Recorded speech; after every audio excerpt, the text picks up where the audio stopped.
Hello everyone. Today we're going to go over the number one triceps training mistake that you're probably making and how you can fix that and avoid that, whether you yourself are just training yourself or you're training clients.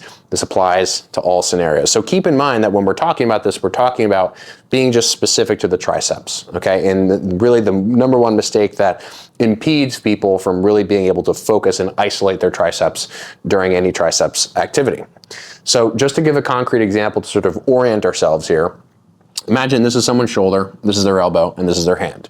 And I am mimicking this little stick figure here, and I'm doing a triceps extension like this, right? So shoulder, elbow, hand from the side, okay? So the head would be maybe somewhere here. This person is facing in this direction, okay?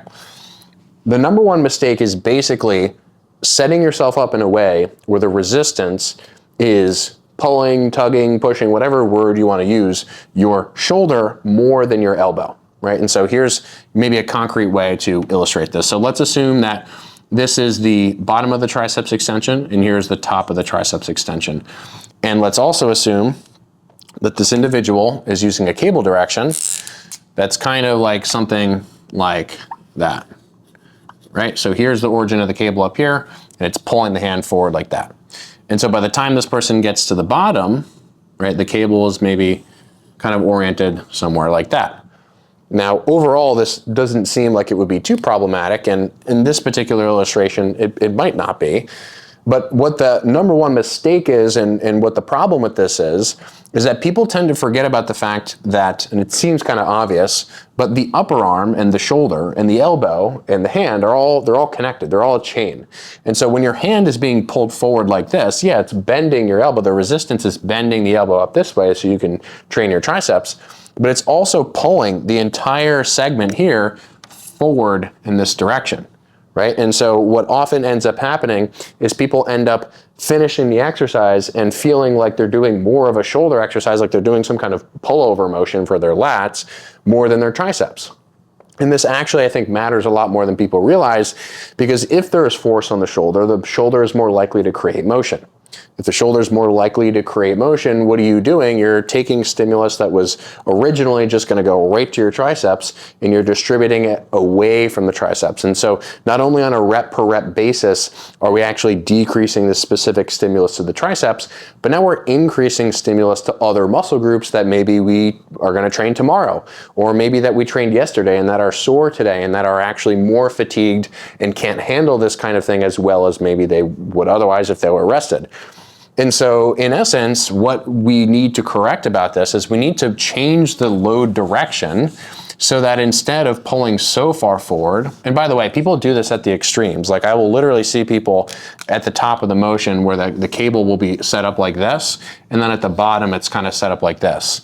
Right, so in either position, if you think about what's happening to the elbow here versus the shoulder, in both of these cases, position 1 and position 2, the resistance on the shoulder is basically, I mean, it's maximal here on the shoulder, and there's pretty much no load on the elbow, right? Because you're basically just at the end of a pull down or a row, picture it that way.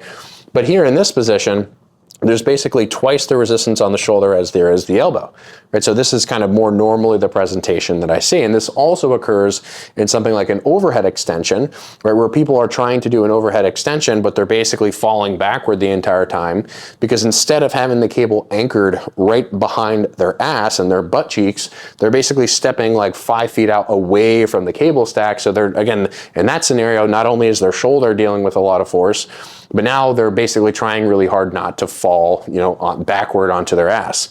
And so the very simple solution to this is just simply to change the load and the load direction.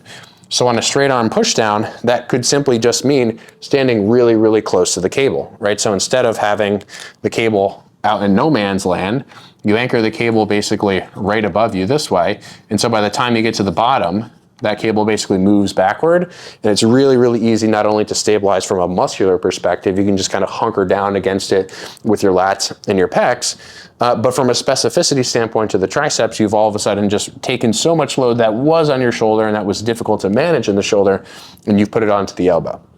And the same thing applies to the overhead triceps extension, wherein you can basically step back close to the cable, set the cable at about the height of your belly button or slightly higher, and then just stay really, really close to it as you go over the overhead extension, so that not only is the cable not pulling you backward, and not only is it also just loading your triceps more, but it's not going to be taxing your shoulders in the same way that it would if you were doing that sort of first step way too far away from the cable column strategy.